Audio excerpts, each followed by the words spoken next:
Welcome to the Alabama Gulf Coast. My name is Rea Schuessler. I'm the Director of Instruction at Schuessler Golf Academy here at Gulf Shores Golf Club. I also teach at Kiva Dunes. What I'm going to do is help you set into the ball properly to help you have a better chance for success.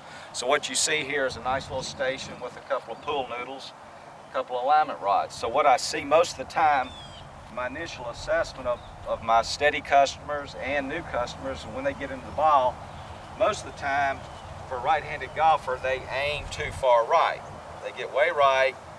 They don't realize it because they're standing at the side of the ball. So what we do is we get them into a station with a couple of noodles to help their eyes train their start line.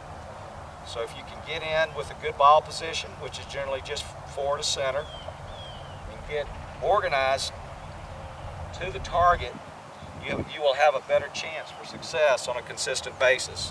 Thanks for watching.